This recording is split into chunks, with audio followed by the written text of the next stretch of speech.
SN1 reaction কি রকম? মানে ধরো এখানে আমরা খুব পরিচিত একজন রাজনৈতিক মুখ রয়েছেন বাবুল সুপ্রিয়। তিনি প্রথমে বিজেপিতে ছিলেন।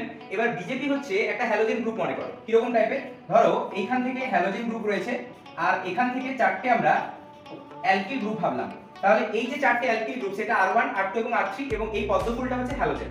এবার কি হয় এখানে প্রথমে আগে এই হ্যালোজেনটা ভেঙে বাইরে বেরিয়ে চলে যায়। তাহলে যখনই ভেঙে বাইরে বেরিয়ে চলে যায় তখন এই জায়গায় কি হয় না ইলেকট্রন ডেফিসিয়েন্সি তৈরি হয় এবং একটা ভ্যাকেন্ট অরবিটাল জেনারেট হয়, যেটাকে আমরা খানিকটা এরকম বলতে পারি একটা রাজনৈতিক সন্ন্যাস স্টেট বা ভেরি শর্ট লিভ ইন্টারমিডিয়েট। এই ইন্টারমিডিয়েটের মধ্যে কিন্তু ইলেকট্রন শর্ট রয়েছে বা ইলেকট্রন কম রয়েছে। তখন আরেকজন নিউক্লিওফাইল কি করে এই জায়গায় এসে ওই শর্ট ইন্টারমিডিয়েটটাকে অ্যাপ্রোচ করে। সেই নিউক্লিওফাইলটাকে না সেই নিউক্লিওফাইলটা হচ্ছে এখানে টিএমসি। তাহলে এই টিএমসি এখানে অ্যাটাক করার ফলে কি হয় না সেটা এই জায়গা থেকে অ্যাটাচ হয়ে যায় কার সাথে না বাবুল সুপ্রিয়র সাথে। ক্লিয়ার? অর এই জায়গা থেকে আমরা এরকম টাইপেরই আরো কিছু প্রোডাক্ট